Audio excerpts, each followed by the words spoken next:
Fight number 13 for Mike Tyson. We're back in Latham. It's the same Mike Tyson. It is not the same camp. This is his second fight since the tragic death of Customato on the 4th of November. This is the 22nd. And we're against an opponent who just might be the one to test him. In all Tyson's early fights, well, in his latter fights anyway, I've said that we really need to see a better class of opponent. And I think we might have got that tonight in the shape of Conroy Nelson, who's been in with some good fighters. Conroy Nelson, Canadian, ranked number 2 in the Canadian heavyweight scene. As I said, he's been in with some good fighters. He's fought Razor Ruddock. He lost on a disqualification to Razor Ruddock. No, I lie. He went the distance with Razor Ruddock, 10 rounds. He lost his next fight in London. I should know that. I saw it. Disqualification against Noel Corliss, the Liverpool boy, in 7 rounds in Bloomsbury. But he's been in, as I say, with some decent opposition. He's fought for the Canadian title against Trevor Berbick. Berbick stiffed him in 2. Berbick is a world-class fighter. So if anybody is going to test Mike Tyson, Conroy Nelson is just the right sort of opponent at this stage of his career. The cornerman you might have seen wearing the ring jacket of former world light heavyweight champion Matthew Saad Mohammed from a few years back. Tyson just looks awesome, doesn't he?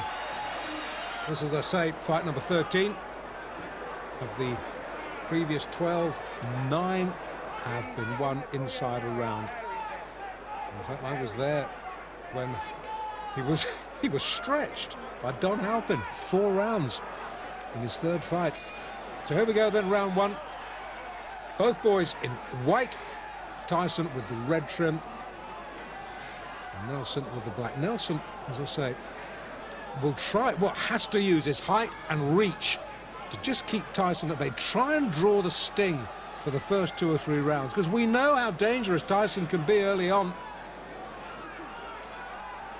And Nelson on his bike early. Guard held high, peekaboo style. You don't want to let it drop. And Nelson can hit. Tyson needs to be a little bit careful this fight. He's been able to get away with liberties in 1 or 2 of his early fights because he has known his opponents cannot hurt him. This is not the case in this fight. If Nelson gets an opening, Nelson can bing one in. Touchdown briefly there, thanks to body shots. The right knee just clipped the canvas. Oh, he's shaky. He's so shaky, and we're only in round 1. And this is a good fighter. I can hardly believe what I'm seeing. Sit down, please, sir. Thank you. This is the trouble when we're crammed in alongside spectators at ringside. Somebody gets excited and stands up in front of the camera. We can't see. More importantly, you can't see. Tyson can see. Tyson likes what he's seeing. Well, while our vision was momentarily obscured, Nelson seems to have recovered a little bit of equilibrium. In fact, he comes back with a short chopping right of his own there, gets through. But he's covering up very, very tightly now. If he was under any illusions just how good a puncher Mike Tyson was, those illusions will have been sorely shattered. Tyson just falling centimetres short with that big arcing right. Referee just letting him get on with it. Just a little word, don't keep it too close, boys.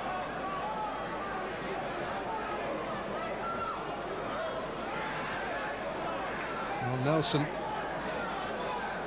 after a real alarming wobble midway through, he might be getting through this first round, but he hasn't looked convincing, has he? Tries to come back with a spearing lift of his own, but Tyson left uppercut gets through, and once again Nelson looks a little bit confused, dazed and confused. That term might have been coined for Conroy Nelson tonight in Latham. Hard to think that Tyson, I watched his pro debut, 6th of March, it's what, 22nd of November now. Boy, is he coming on, and boy, is he making an impact in the heavyweight division. Nelson hurt, needs a breather. I think that punch might have been a little bit low. The referee allowing Nelson just a moment or 2 to recover himself. Gets clipped with a left on the belt. And somehow, well, the ref comes over, says, just keep your punches up. Kevin Rooney tries to wave him off. The referee says, I'm in charge here.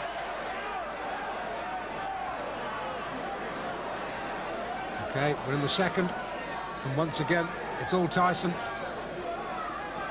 And Nelson, who was in deep trouble, is in deeper trouble as the left hook, which is fast becoming a Tyson trademark, sends him down.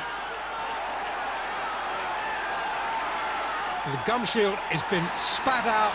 Nelson says, that's it, thank you very much. I think discretion, the better part of valor there. Conroy Nelson spat the gum shield out, walked back to his corner. Well, fight number 13, unlucky 13, I don't think so. 13 fights, 13 wins. At least Nelson got him into the second round. Tyson now observing the post-fight niceties.